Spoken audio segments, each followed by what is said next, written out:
한 주간 잘 살고 계십니까? 예, 매일매일이 쏜살같이 총알같이 지나가죠. 벌써 금요일이에요. 자, 12일 금요일 우리 하나님 앞에 기도함으로 매일 예배 나아갑니다. 기도하겠습니다.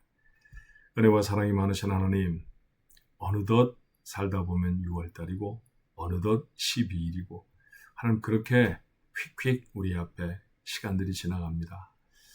우리가 정말로 해야 할 일들을 놓치고 살아가는 건 아닌지, 참으로 담아야 할 은혜들 우리의 삶에 담아 살아가고 있는 것인지, 하나님이 인정하시는 그런 시간과 세월들을 보내고 있는 것인지, 하나님 저희들은 때때로 부족하여서 두려워지지만 우리 하나님, 우리 안에 잘 살도록 성령님 허락해 주셨사오니 성령님 저희들을 권고하여 주옵시고 그 성령의 권고에 귀 기울이는 사람들 되게 하셔서 그 성령이 원하시던 그런 삶을 살아내서 하나님을 기쁘시게 하는 백성들, 우리가 교회 표어로 삼고 있는 성령의 열매를 모두 다 맺어내는 하나님의 거룩한 백성들 되게 하옵소서. 하나님의 말씀 앞에 섰습니다. 기도함으로 하루를 시작하기도 또 하루를 맺기도 합니다. 우리의 이 모습에 하나님 놀라운 은혜를 더하여 주옵소서. 예수님의 이름으로 간절히 기도하옵나이다. 아멘. 오늘 함께 부를 찬송은요, 찬송가 171장 하나님의 독생자, 잘 안 부르는 찬송 중에 하나인데 여러분 리듬을 따라가서 멜로디를 잘 따라가시면 또한 찬송 하나를 배우게 될 거예요. 자, 171장 함께 찬송합니다.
선한 사람 다 마친 후에 우리 주님 배우리라. 사망 권세 다 물리치고 주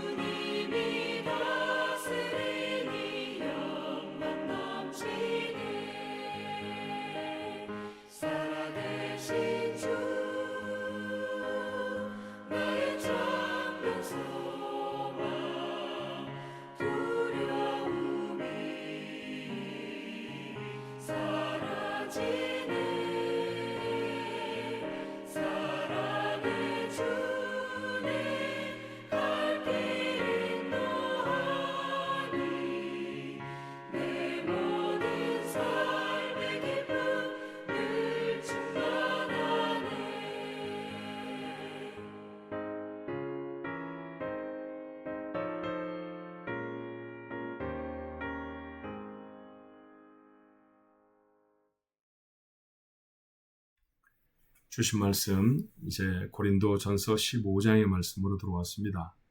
고린도전서 15장 1절로 11절까지의 말씀 한 목소리로 같이 읽어볼까요? 형제들아 내가 너희에게 전한 복음을 너희에게 알게 하노니 이는 너희가 받은 것이요 또 그 가운데 선 것이라. 너희가 만일 내가 전한 그 말을 굳게 지키고 헛되이 믿지 아니하였으면 그로 말미암아 구원을 받으리라.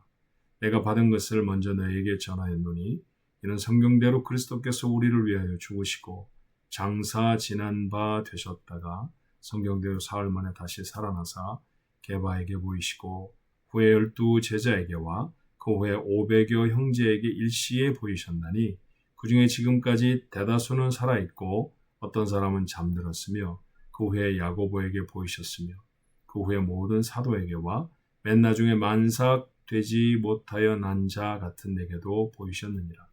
나는 사도 중에 가장 작은 자라. 나는 하나님의 교회를 박해하였으므로 사도라 칭함 받기를 감당하지 못할 자니라. 그러나 내가 나 된 것은 하나님의 은혜로 된 것이니 내게 주신 그의 은혜가 헛되지 아니하여 내가 모든 사도보다 더 많이 수고하였으나 내가 한 것이 아니요 오직 나와 함께 하신 하나님의 은혜로라. 그러므로 나나 그들이나 이같이 전파하며 너희도 이같이 믿었느니라. 아멘. 유명한 말씀들이 많이 등장을 하네요. 그렇죠? 만삭되지 못하여 난 자 8절의 말씀이었고요. 10절은 정말 많이 인용되는 말씀이잖아요. 내가 나 되는 것은 하나님의 은혜로 되는 것이다 라고 하는 말씀. 이 말씀들을 한 내용이 무엇인가? 그래서 어떤 데는 종종 잊어버리게 돼요. 사실은 전체 맥락, 문맥에서 보면 부활에 대한 이야기를 하면서 그러니까 자기 삶을 고백하고 있는 것입니다. 복음의 내용 중에 가장 믿기 어려운 것이 있다고 하면 아마 초대교회 성도들도 오늘날을 살아가는 성도들에게도 부활이라는 일일 것입니다. 왜냐하면 우리가 세상을 살아가면서 부활을 잘 경험하지 못하게 되잖아요. 놀라운 자연적인 격변들도 경험하게 되지만 죽은 자가 일어난다는 소식들은 대단히 희귀합니다. 그리고 초대교회 성도들에게 가르쳐 주셨던 부활과 같은 맥락의 부활은 우리의 눈에 보여지기가 참 어려워요. 그래서 믿음으로 밖에는 받아들일 수 없는 사건이라 그래서 부활은 더 많이 어려운 것 같습니다. 고린도 교회 성도들도 그랬다는 거죠. 그래서 바울은 15장 전체를 통해서 부활에 대해 가르칩니다. 오늘 본문의 말씀은 예수 그리스도의 부활에 대한 증거예요. 예수님 정말 부활하셨다라고 하는 말씀이죠. 그리고 부활절이 되면 주님이 다시 사셨습니다. 그렇게 인사도 하고요. 그 다음에 무슨 벽에 그런 글들이 적혀지기도 하고 우리가 카드나 이런 것들을 받으면 주님이 다시 사셨습니다. 이런 이야기도 있으니까 이 선언이 쉽게 되어지는 것입니다만 정말로 내 마음에 진실로 담고 있는가라고 하는 것은 조금 다른 얘기죠. 부활에 대해 조금도 의심 없이 믿으시는 분들 아멘입니다. 할렐루야입니다. 감사하지요. 그렇지만 나는 다른 건 다 믿는데 부활은 좀 희미해. 그런 분들은 오늘 이 말씀을 통해서 부활의 믿음이 더 새로워지길 바라요. 자, 정말 있었던 일이다. 바울이 그렇게 말하며 두 가지 논증을 해요. 첫 번째, 예수님 살아나신 것, 그 성경에 기록된 대로 살아나신 거야 라는 말씀이죠. 자, 4절의 말씀이죠. 성경대로 사흘 만에 살아나사 이 말씀이에요. 근데 그가 그 앞에 성경대로 기록된 말씀대로 그런 뜻이잖아요. 그렇죠? 앞서서 이렇게 말합니다. 성경대로 그리스도께서 우리를 위해 죽으시고 복음이 전해졌을 때 고린도 교회 성도들에게 왜 주님이 죽으셨다고 전해졌을까요? 로마 사람들의 미움을 당했기 때문이야. 헬라 사람들 또 그 사람들이 잘 이해하지 못했기 때문이지. 혹은 제사장들과 사두개 사람들 이런 사람들한테 미움을 받으셨기 때문일 거야. 근데 그런 거 다 아닙니다. 사실은 예수님은 기록된 대로 우리를 위하여 죽으셨죠. 하나님의 말씀이 기록한 대로 예언대로 예수님은 죽으셨습니다. 조금 더 소급해서 말하면 예수님은 세상에 말씀대로 오셨습니다. 하나님이 말씀하신 대로 세상에 오셔서 하나님이 말씀하신 대로 사셨고 하나님이 말씀하신 대로 죽으셨습니다. 그 사실을 모두가 다 믿는 거예요. 모두가 다 압니다. 맞아. 그렇게 주님이 오셨지. 아, 맞아. 주님이 그렇게 사셨지. 아, 맞아. 주님이 그래서 그런 기적을 행하셨어. 같은 맥락으로 바울은 그들에게 말하죠. 주님이 그렇게 오셨다는 사실도 주님이 그렇게 사셨다는 것도 하나님의 말씀에 기록된 바라는 것을 너희가 아는 것처럼 주님이 다시 사심도 말씀에 기록된 대로 살아나신 것이다 라고 말씀합니다. 그렇죠. 말씀에 기록되어 있기 때문에 부활이 예고되어 있기 때문에 주님은 그렇게 다시 살아나셨다는 거예요. 성경은 한 부분 내가 믿고 한 부분은 따로 떼어서 믿지 않는 그런 게 아닙니다. 한 부분이 믿어지면 다른 모든 것도 다 믿는다는 고백이죠. 그렇다고 하면 주님의 오심을 믿는다고 하면 주님의 부활도 당연히 믿어야 한다라고 하는 선언입니다. 한 걸음 더 나아가요. 두 번째 증거는 증인들이 있다는 것입니다. 자, 5절에 보면 게바에게 보이시고, 게바, 베드로라는 사람이지요. 그리고 12제자에게와 이후에는 12제자에게 보이셨습니다. 6절의 말씀을 보니 500여 형제들에게 단번에 보이신 적도 있었네요. 자, 그 중에 많은 사람들이 아직도 살아 있습니다. 그러니까 그들이 눈으로 본 예수 그리스도를 증언했다는 거예요. 내가 봤다니까. 그때 내가 그 주님이 살아나신 주님의 모습을 내가 보았어 라고 말하는 사람이 지금도 있다는 거예요. 7절에 야곱에게 나타나 보여주셨고 그 후에 모든 사도에게 다시 보이셨으며 그리고 맨 나중에 자신에게 바울에게도 보여주셨다는 거예요. 이 부활하신 주님의 모습이 보여지는 것이 얼마나 큰 은혜인지를 논증하면서 그는 만삭되지 못한 자다 그런 말도 하고요. 사도 중에 가장 작은 사람이다. 왜냐하면 교회를 핍박했던 자신의 죄를 잊지 않고 있기 때문입니다.